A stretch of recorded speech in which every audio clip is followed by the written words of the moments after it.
le livre de 2 Samuel.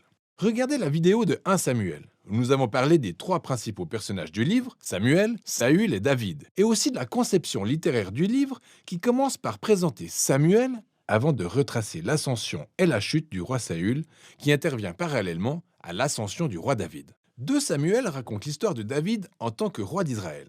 Une histoire qui se déroule en 2 phases. Il y a d'abord une saison de succès et de bénédiction, suivie d'une énorme faute morale dont les répercussions seront assez tragiques. Le livre se termine ensuite par une conclusion impeccable qui revient sur les hauts et les bas de la vie de David, tout en suscitant de l'espoir avec un futur roi qui sera issu de sa lignée. 2 Samuel reprend donc juste après la mort de Saül.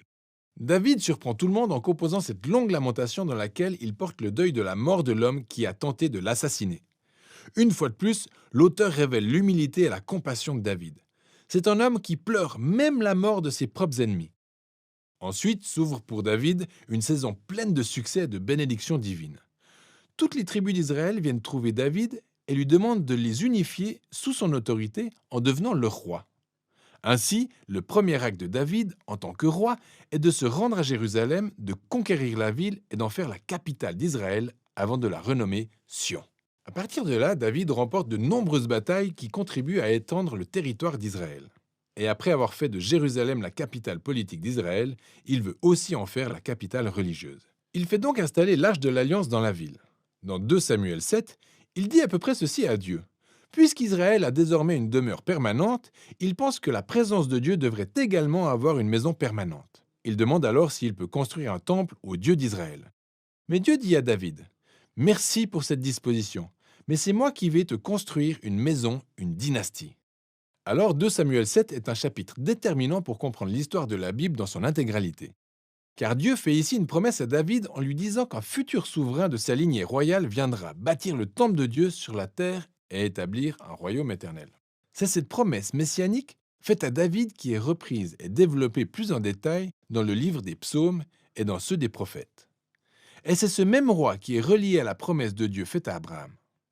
Le futur royaume messianique sera le canal par lequel Dieu apportera sa bénédiction à toutes les nations. C'est justement au beau milieu de toute cette bénédiction divine que tout dérape. David commet une erreur fatale.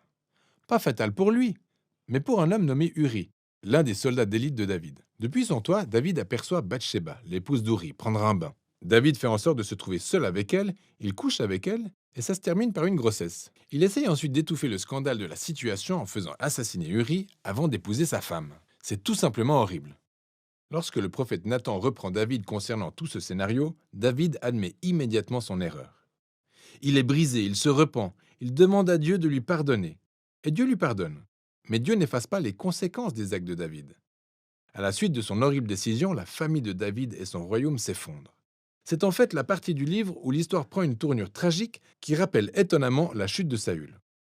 Les fils de David finissent par répéter ses propres erreurs, mais dans des proportions bien plus démesurées. Alors, Amnon abuse sexuellement de sa sœur Tamar.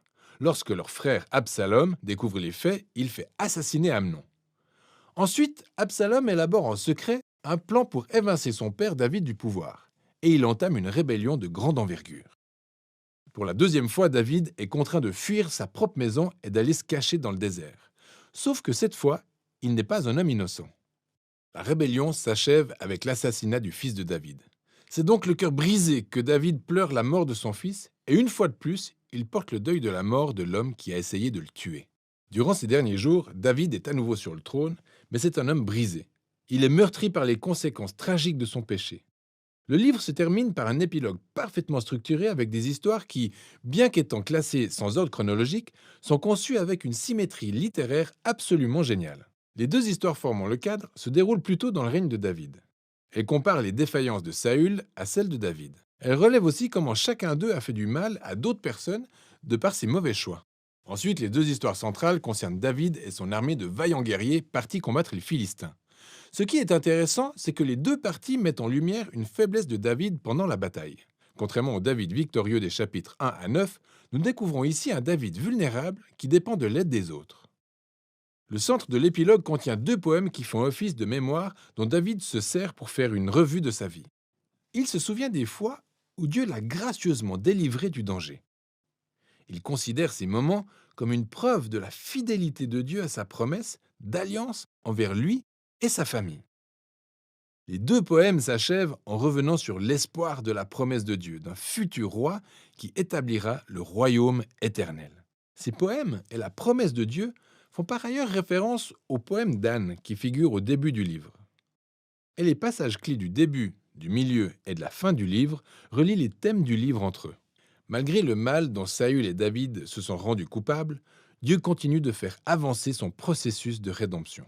Dieu a résisté à l'arrogance de David et de Saül, mais il a élevé David quand ce dernier a fait preuve d'humilité. À tel point que l'espoir à venir mentionné dans ce livre va bien au-delà de la seule personne de David. Et il tourne nos regards vers l'avenir, vers le roi messianique qui, un jour, apportera le royaume et la bénédiction de Dieu à toutes les nations. Et voilà ce dont il est question dans le livre de Samuel.